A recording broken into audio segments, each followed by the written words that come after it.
Welcome to On the Spot with Think on Your Feet. My name is Becky Varney.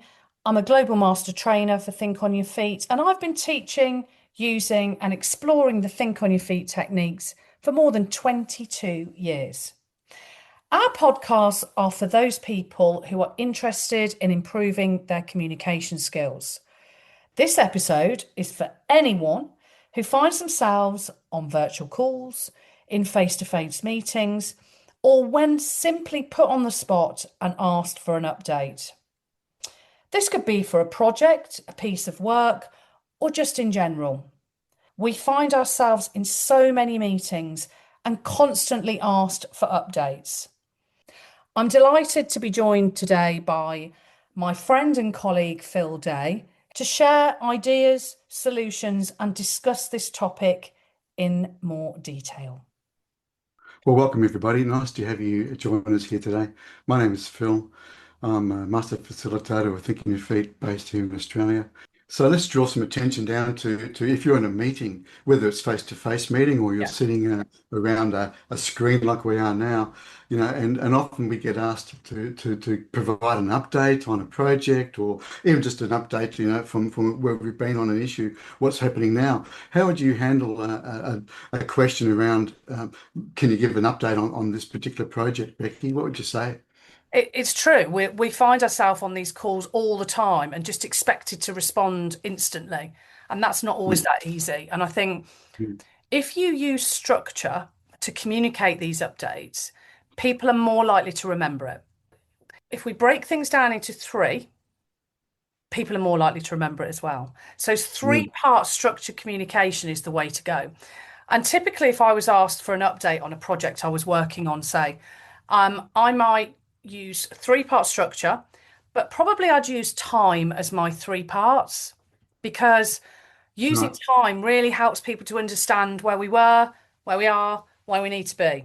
So that's what I'd do. And I might say something like, it's important you understand a little bit more about the project I'm working on, Phil, and give you some background, where we are now, and most importantly, where we hope to be by the next phase. So really the background is that we didn't expect as many stakeholders to be involved in this project, and it's sort of taken some time to get them all on board, which has meant that we've had to get their background, their objectives, their priorities before we could really move forward.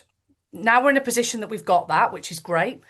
So we're now all aligned, and really now it's about moving forward with all of us have got clear sort of smart tasks, really. Everyone knows what they're doing and by when. So that by that the next phase, we will absolutely be ready to achieve that first milestone within the project, which is fantastic news because the background wasn't looking so good. Now I'm confident, and by the next phase, we'll definitely be in a position to really achieve what we're set out to. Great. I love that, Becky, because what you did there at the beginning was you actually you told me as a listener Yeah. what the three parts were that I needed to listen to. And the one thing we don't do well as a listener is actually listen. Yeah. And so we're very weak at it. And so if you just started off talking about, where you've been on this project, I'm not focused as a listener to know where I have to listen for, where you're going. So the ability to tell me what your signposts were going to be helped me move with you through your logic. And that's so critical. You need your listener to be moving with you. And look, at the end, you did a bit of a summary for me. Why would you do that? Because you're absolutely right. When we're listening, we're not really listening often. There's a big Right. difference between hearing and listening. And what tends to happen is we start to listen, we hear those signposts, and we think, yeah, I need to listen to this. And then when we get into the detail, as a listener, we get distracted. We start to Right. put our own spin on it and we get distracted. So by giving you that summary at the end as a couple of things, it reminds you of what I've told you.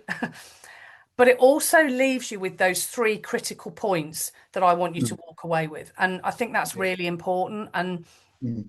that was one of my big learnings when I first did Think on Your Feet. Just using that structure really, really gives that clarity of Mm. information to the person that you're communicating to. Yeah, I love that. So the headlining what you wanted to speak about helped me listen to the start of it, Yeah. and then at the end, when you did that little bit of a summary, it gave me the takeaway message Yeah, to walk away with. yeah, Because, as you say, it just packages it for us to put in our yeah, little, packaging, and off we go with it. yeah. So thank you. It was good. So, what other scenarios? If you're in a meeting, one of the bugbears of meetings is people complain about them taking so long. How long have we Uh, got? yeah, Oh, they just drag yeah. on and on and on. So what are some hints and tips around how you can tighten that up a bit? I'm going to put myself in a different pair of shoes now. So I'm now the host of the meeting. One of the things that often happens, Phil, is that we are on these meetings, as we said, for let's use updates as our or Yeah. progress or whatever it might be. And as the host, I might come to each person and say, "Look, I'm going to come to each of you for an update. Give me an update on where we are and the progress we've made." Sounds pretty straightforward. Mm. But what happens is all of the people that are in that meeting will give me a different version.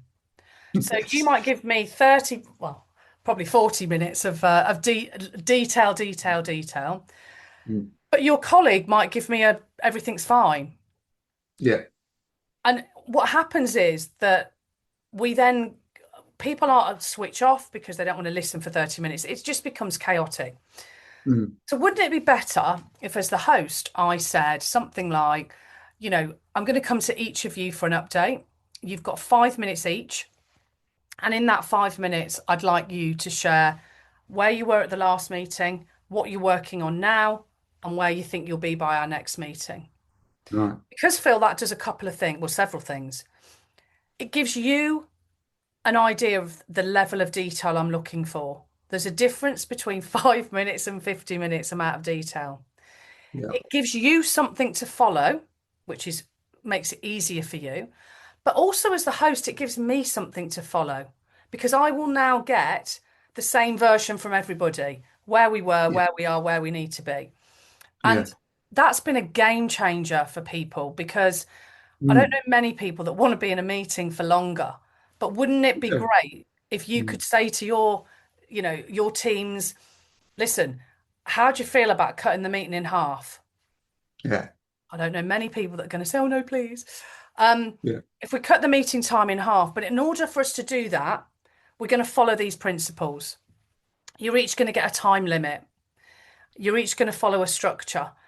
And it may feel uncomfortable the first couple of times because if you know me, Mm. you'll know that I would probably be the 45, 50 minutes because I like talking. But I need reining in because not everything I say is of value to that update. So I Mm. think that's the key is if you give people that there's a value to changing their behavior by using a structure and using time, they're much more likely to be on board. What I love about that is it also as the meeting host, the convener, it gives you the chance to say to the person who's talking, okay, so move me now on to where you are right now, Becky. You can Exactly. move the conversation along Yeah. because you've got those posts that people Yeah. can move to. And without You them, I know, don't know where you're going. So yeah, it's again, it's that signposting, that's like giving people that yeah. formula to follow. Framework.